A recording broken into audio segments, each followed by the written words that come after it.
नमस्कार साथियों, एक बार फिर से आप सभी का बहुत बहुत स्वागत है लोधाई क्लासेस के बीए प्लेटफॉर्म पर। बीए सेकेंड ईयर में मध्यकालीन भारत के इतिहास का सेशन चल रहा था, जिसके अंतर्गत हम एक और नए टॉपिक पर डिस्कस करने जा रहे हैं, जिसका नाम है सल्तनत काल में आर्थिक जीवन।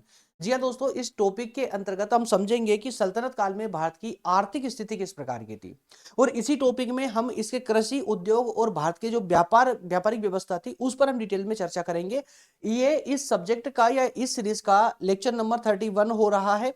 इससे पहले 30 लेक्चर हो चुके हैं। यदि आपने नहीं देखे हैं तो जो है प्लेलिस्ट में जाकर के आप आसानी से देख पाएंगे।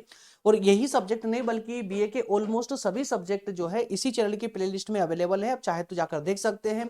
इसके अलावा कॉम्पिटेटिव एग्जाम की तैयारी करने वाले छात्रों के लिए प्रज्ञान हिंदी नाम का एक नया यूट्यूब चैनल है, जो मेरे द्वारा ही स्टार्ट किया गया है। आप चाहे तो उसे विजिट कर सकते हैं। वहां पर ये सारे सब्जेक्ट आपको क्रम से डिटेल में नोट्स के साथ में फ्री ऑफ कॉस्ट पढ़ाए जाएंगे। वहां पर एक टॉप 5000 ऑल इंडिया जी के सीरीज भी हुई है, जहां पर वन लाइनर क्वेश्चन के रूप में ऑलमोस्ट सभी विषयों से संबंधित प्रश्नों को डिस्कस किया है। और करंट अफेयर का सेशन अभी मॉर्निंग टाइम में यहाँ चल भी रहा है। चलिए शुरू करते हैं। ये आपका सिलेबस है, जिसके अकॉर्डिंग आप देख सकते हैं कि यूनिट 3 तक आपका ये सिलेबस पूरी तरह कवर हो चुका है।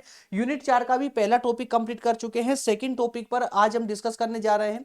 तो कुल मिलाकर यूनिट 4 में एक टॉपिक और बचेगा, इसके साथ यूनिट 4 भी कंप्लीट हो जाएगी। और यूनिट 5 में 6 टॉपिक हैं आपके। तो ये मान के चलिए कि 6 से 7 दिन की क्लासेस और है इस सब्जेक्ट की। लगभग एक हफ्ते में ये सब्जेक्ट पूरी तरह कवर हो जाएगा। चलिए आखिरकार आ जाते हैं अब टेबल ऑफ कंटेंट में और देखते हैं कि क्या क्या हमें आज के इस लेक्चर में पढ़ना है। तो 3 पॉइंटों के माध्यम से हम ये टॉपिक कवर करेंगे। सबसे पहले तो हम बात करेंगे कि इस समय में मतलब सल्तनत काल में जो अर्थव्यवस्था थी उसका मुख्य आधार क्या था। मतलब समझिए ना, किसी भी अर्थव्यवस्था का मुख्य आधार क्या हो सकता है, अर्थात कि जहां से राज्य को सबसे ज्यादा राजस्व प्राप्त होता हो, है ना, या जनता का जो है गुजर बसर होता हो। सब या बहुसंख्यक जनता जिस व्यवसाय को करती हो वही उस समय की अर्थव्यवस्था का मुख्य आधार हो सकता है। तो इस पर हम कंप्लीट चर्चा करेंगे और देखेंगे कि सल्तनत काल में भारत की अर्थव्यवस्था का मुख्य आधार क्या था। मतलब राज्य को सबसे ज्यादा आय किससे होती थी। इसके बाद में पॉइंट नंबर 2 में बात करेंगे कृषि उन्नति के प्रयास। जी हां, उस समय के सुल्तानों ने अर्थात शासकों ने कृषि में सुधार लाने के लिए किस प्रकार के प्रयास किए हैं। और पॉइंट नंबर 3 में हम देखेंगे आर्थिक स्थिति। जी हां, सल्तनत काल में भारत की आर्थिक स्थिति किस प्रकार की थी। तो तीनों पॉइंटों पर क्रम से वन बाय वन करके और पूरे डिटेल में एकदम व्यवहारिक रूप से समझने वाले हैं। तो बढ़ते हैं चलिए सेशन में और एक एक करके इनको समझते हैं। सेशन के एंड तक बने रहिएगा। इस टॉपिक में मैं गारंटी लेता हूं कुछ भी डाउट नहीं रहेगा, पूरी तरह क्लियर हो जाएगा और कुछ भी रटने की जरूरत नहीं पड़ेगी। तो चलिए शुरू करते हैं। लेते हैं पहला टॉपिक आज का। सबसे पहले अर्थव्यवस्था का मुख्य आधार। जी हां, अर्थव्यवस्था का मुख्य आधार। अर्थव्यवस्था का मुख्य आधार मतलब जो है ये समझिए कि सल्तनत काल में भारत की अर्थव्यवस्था का मुख्य आधार क्या हो सकता है, अर्थात कि वह आधार जिस पे राज्य को सबसे ज्यादा राजस्व प्राप्त होता हो, या वहां की जनता को सबसे ज्यादा जिससे आजीविका प्राप्त होती हो। अगर सिंपल वे में कहूं तो इस काल में अर्थात कि सल्तनत काल में यहाँ की अर्थात भारत की अर्थव्यवस्था का मुख्य आधार कृषि हुआ करता था। क्या होता दोस्तों? कृषि हुआ करता था। ठीक है ना। तो कृषि ही इस समय की अर्थव्यवस्था का सबसे बड़ा आधार था। कृषि में इतना अन्न उत्पन्न होता था, मतलब कृषि की जो पैदावार थी वो इतनी ज्यादा थी कि वो जो अतिरिक्त उपज कहते हैं ना, अतिरिक्त उत्पादन भी इस समय होता था। अर्थात कि भारत की जनता का या जनता की आवश्यकताएं पूरी होने के बाद भी यहां पर अनाज बच जाता था, जिसे विदेशों में निर्यात किया जाता था। जी हाँ, इस समय में निर्यात करना बहुत बड़ी बात होती है। याद रखिएगा, निर्यात करना बहुत बड़ी बात भी होती है, साथ ही साथ में किसी भी देश के लिए उसके लिए बहुत जो उसकी अर्थव्यवस्था के लिए बहुत महत्वपूर्ण भी होता है। क्योंकि जब निर्यात किया जाता है तो विदेशों से मतलब दूसरे देश से उस मुख्य देश में जो है वहां की धन संपदा आती है किसी भी वस्तु का निर्यात करने से।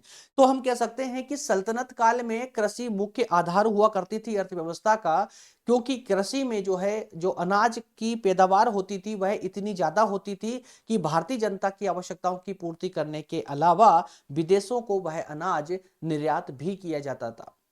इस समय में जबकि कोई आर्थिक रूप से कोई विशेष समस्याएं नहीं थी, तो जो वस्तुएं होती थी, रोजमर्रा की जो वस्तुएं होती थी, वो भी बहुत सस्ती हुआ करती थी। कहा जाता है कि अलाउद्दीन खिलजी के समय में या अलाउद्दीन खिलजी के शासनकाल में धान 5 जीतल प्रति मन बिकती थी, 5 जीतल प्रति मन। वहीं गेहूं की बात करें तो गेहूं 7.5 जीतल प्रति मन, और जो है 4 जीतल प्रति मन बिका करता था, जो कि अपने आप में बहुत सस्ता था। कुल मिलाकर के 1388 तक देश की आर्थिक स्थिति बहुत ही बेहतर थी, 1388 तक। लेकिन देश की आर्थिक स्थिति जो बिगड़ना प्रारंभ हुई वो 1388 के बाद से हुई। भारत की अर्थव्यवस्था में धीरे धीरे गिरावट आना प्रारंभ हो गई। हुई कैसे? क्योंकि सल्तनत काल के जो आगे सुल्तान आए, जो अन्य सुल्तान आए, उसके बाद जो मुगल सल्तनत आई, उनमें जो शासक रहे हैं उनके द्वारा अपनाई गई गलत नीतियों के कारण भारत की अर्थव्यवस्था धीरे धीरे कमजोर पड़ने लगी। इतना ही नहीं, किसान जो है उस समय में पूरे वर्ष भर में 2 फसलें उगाता था, जैसा कि आज उगाता है ना। कृषि में 2 फसलें मुख्य रूप से होती है, साल भर में 2 फसलें मुख्य रूप से होती है,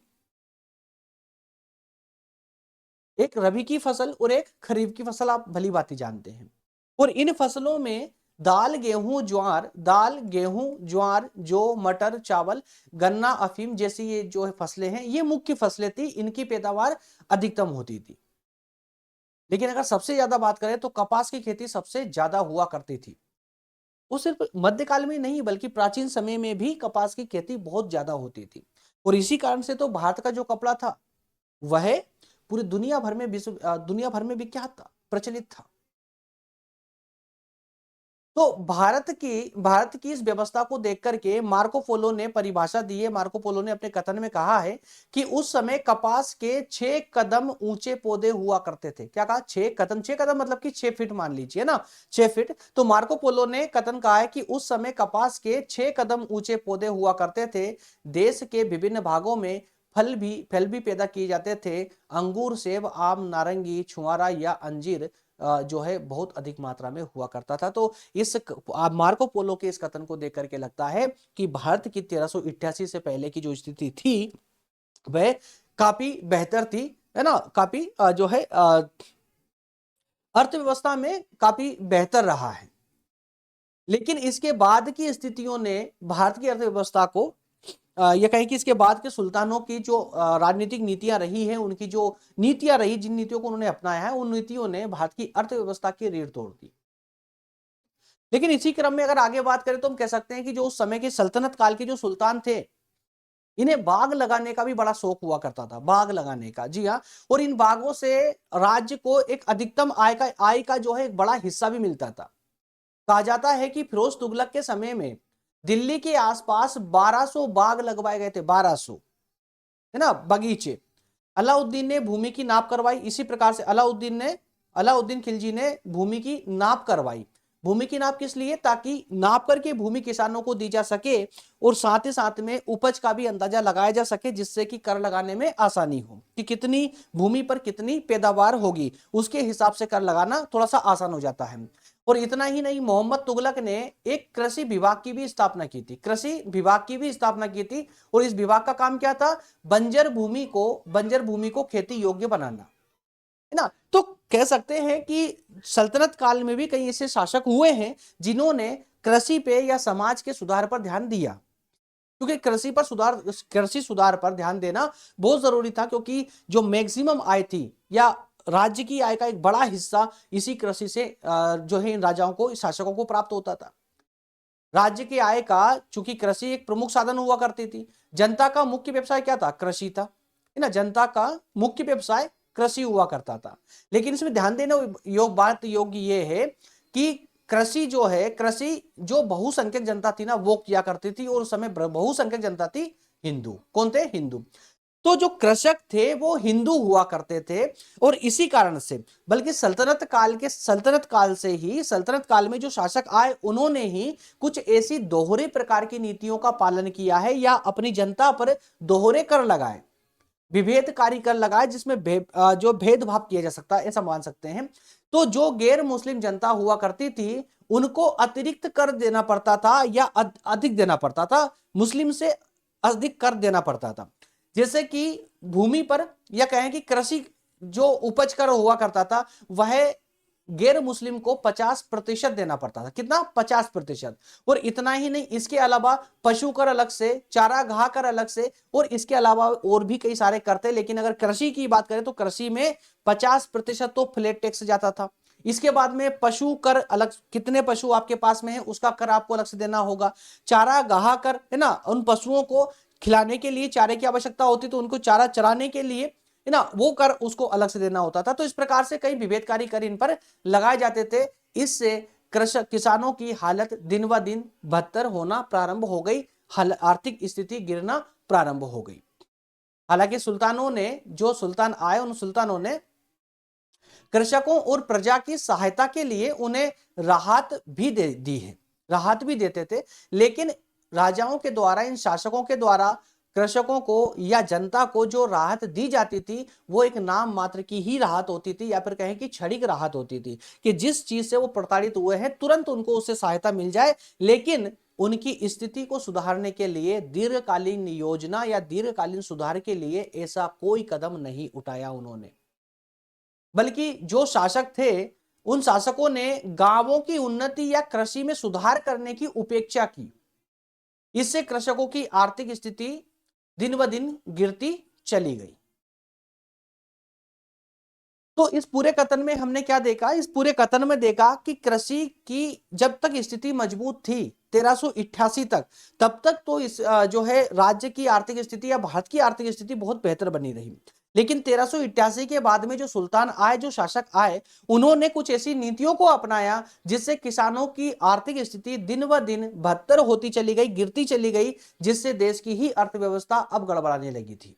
क्लियर है? अच्छा, आगे बात करते हैं पॉइंट नंबर सेकंड में, कृषि उन्नति के प्रयास। तो जिन सुल्तानों ने, जिन शासकों ने कृषि की उन्नति के लिए प्रयास किया है उनको भी जरा देख ले, है ना, उनको उदास ना करें, क्योंकि सभी सुल्तान ऐसे नहीं थे जिन्होंने ध्यान नहीं दिया, बल्कि मैं अधिकतम सुल्तान ऐसे रहे हैं जिन्होंने गांवों की उन्नति और कृषि के सुधार की उपेक्षा की थी। लेकिन कुछ सुल्तान ऐसे भी रहे हैं जिन्होंने कृषि उन्नति के लिए कुछ काम भी किए हैं। जैसे यदि बात करें तो कृषि उन्नति के लिए फिरोज शाह तुगलक, कौन? फिरोज तुगलक। फिरोज तुगलक ने सिंचाई का प्रबंध किया था, जो कि मध्यकालीन इतिहास में मात्र एक दो सुल्तान ही ऐसे नजर आते हैं जिन्होंने जनता की भलाई के लिए या कहें कि जनता के फायदे के लिए, है ना, कुछ अच्छे कदम उठाए थे। जैसे यहाँ पर सिंचाई की सुविधा, सिंचाई का प्रबंध करना, उसने सिंचाई के प्रबंध के लिए कुएं और नहरों की व्यवस्था की थी। ऐसे ही उन्होंने 150 से ज्यादा कुएं खुदवाए, जिससे कृषि की सिंचाई व्यवस्था एक जो है सक्षम हो पाए या सिंचाई बेहतर तरीके से हो पाए। इसके अलावा 5 विशेष प्रकार की नहरों का भी उन्होंने निर्माण करवाया था। 5 नहरों में, पांचों नहर का ये लिस्ट में है, आप देख सकते हैं यहाँ पर पांचों नहरों की लिस्ट है।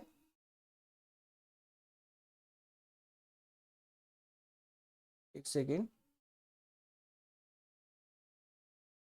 एक, यमुना का पानी हिसार तक ले जाती थी, जो पहली नहर थी। पांचों नहर है वन बाय वन करके। जो पहली नहर थी यमुना का पानी हिसार तक ले जाती थी। ये नहर 250 किलोमीटर लंबी थी। सोचिए, अपने आप में बहुत विशाल नहर थी ये, 250, 250 किलोमीटर लंबी नहर।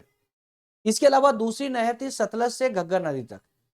तीसरी नहर मांडवी और सिरमौर की पहाड़ियों से हांसी तक जाती थी। वहीं चौथी नहर घग्गर से फिरोजाबाद तक अपना जल लेके जाती थी। और पांचवी नहर जो थी वो यमुना से फिरोजाबाद तक जाती थी। तो ये 5 विशेष नहरों का निर्माण करवाया था कि जो अपने आप में विशाल नहरें थी, बड़ी नहरें थी, जिससे उस समय की जो कृषि व्यवस्था थी उसको सिंचाई का प्रबंध बेहतर तरीके से हो पाया था। और इतना ही नहीं, इन सुल्तानों के द्वारा नहरों के निरीक्षण के लिए सुल्तान ने कुशल इंजीनियर भी नियुक्त किए थे। सिंचाई व्यवस्था के कारण कृषि की उन्नति होना प्रारंभ हुई। अकाल का जो डर था वो खत्म हो गया और बहुत सी जो बंजर भूमि हुई थी वो खेती योग्य बनने लगी थी। लेकिन इसका मतलब ये मत समझिए कि पूरे सल्तनत काल में यही क्रम चला, नहीं। जब जब ऐसे सुल्तान आए जिन्होंने विपरीत नीतियों को अपनाया, उस समय में देश की आर्थिक स्थिति गिरने लगी थी। लेकिन जैसे जैसे सुल्तानों ने अच्छी नीतियों को अपनाया, कृषि उन्नति की नीतियों को अपनाया, वैसे वैसे देश की आर्थिक स्थिति फिर से अपने आप सुधरने लगी थी। इतना ही नहीं, इसके बाद बात करें आर्थिक दशा की, आर्थिक स्थिति की, तो दोस्तों इसमें हम कुछ पॉइंटों पर जैसे 6 पक्ष में लेकर के आया हूं, जिससे हम जिन पक्षों को पढ़ने के बाद में हम ये तय कर पाएंगे कि उस समय भारत की स्थिति या भारत की आर्थिक स्थिति किस प्रकार की थी। जिसे पहले बात करते हैं कृषि की। कृषि की बात करें तो अभी तक आपने देखा कृषि क्या थी, कृषि क्या थी, आय का सबसे प्रमुख साधन थी कृषि, क्योंकि सबसे बड़ा राज्य की आय का सबसे बड़ा जो हिस्सा था वो कृषि से ही आता था। देश की भूमि उपजाऊ हुआ करती थी क्योंकि कई सुल्तानों ने सिंचाई का एक अच्छा बंदोबस्त कर दिया था, इसलिए इसलिए जो है यहाँ पर जो भूमि थी वो उपजाऊ हुआ करती थी। देश के बहुसंख्यक कृषि का कार्य करते थे, ठीक है ना। गयासुद्दीन तुगलक ने कृषि संबंधी कई सुधार किए, फिरोज तुगलक ने भी नहरें और कुएं दिए। तो रुई, गन्ना, तिलहन, अफीम, फल जैसी प्रमुख फसलें जो है भारत में बहुत बेहतर तरीके से होने लगी थी, जिसने भारत की आर्थिक स्थिति को धीरे धीरे ऊपर उठाना वापस से प्रारंभ कर दिया। इसके अलावा यदि बात करें उद्योग धंधों की, तो दोस्तों उद्योग धंधे जो है ये दो हिस्से में बटे हुए थे। भारत के उद्योग धंधे दो हिस्से में बटे हुए थे। कौन से दो हिस्से में, जिसे आज होते हैं ना पब्लिक और प्राइवेट कंपनीज होती है, पब्लिक कंपनी और प्राइवेट कंपनी, है ना, मतलब सरकारी कंपनी और है ना प्राइवेट कंपनी। इसी तरह से उस समय में भी कुछ उद्योग ऐसे थे जिस पर सरकार का नियंत्रण हुआ करता था, है ना, और वहीं कुछ उद्योग ऐसे थे जो जनता के द्वारा मतलब प्राइवेटली चलाए जाते थे। उस सरकारी उद्योग में सबसे बड़ा कोई उद्योग था तो वह था कपड़े का उद्योग, लेकिन ऐसे 36 कारखाने जो है उस समय केंद्र सरकार के अधीन हुआ करते थे। इसके अलावा वस्त्रों की छपाई, कागज, जूते, पच्चीकारी, कलाई आदि ये छोटे छोटे उद्योग धंधे थे जो पर्सनली चलाए जाते थे या व्यक्तिगत रूप से चलाए जाते थे। इसके बाद में यदि बात करें व्यापार की, आंतरिक और बाहरी व्यापार, तो उस समय में आंतरिक व्यापार भी होता था और बाहरी व्यापार भी होता था। भारत का व्यापार काफी विस्तृत था, काफी फैला हुआ था। समुद्र के द्वारा और स्थल दोनों के द्वारा जो है विदेशी व्यापार होता था। अंतरराष्ट्रीय व्यापार जो होता है ना, समुद्र के द्वारा भी और स्थल के द्वारा भी, दोनों ही प्रकारों से विदेशी व्यापार उस समय भारत का हुआ करता था। समुद्र मार्ग के द्वारा चीन, मलाया, ईरान, अरब और यूरोप, है ना, इन देशों को जो है समुद्र मार्ग के द्वारा कवर किया जाता था। वहीं स्थल मार्ग की बात करें तो मध्य एशिया, ईरान, तिब्बत आदि के क्षेत्रों को जो है स्थल मार्ग के द्वारा कवर किया जाता था। देश से व्यापार होता था। भारत का जो निर्यात था वो उस समय आयात से बहुत ज्यादा था, ठीक है। और जब देश में आयात से निर्यात ज्यादा होता है, आयात से निर्यात ज्यादा होता है, तो उस समय देश की आर्थिक स्थिति बहुत बेहतर होती है। इसके अलावा यदि बात करते हैं अनाज के भाव की, तो अनाज के भाव भी इस समय में काफी बेहतर हुआ करते थे।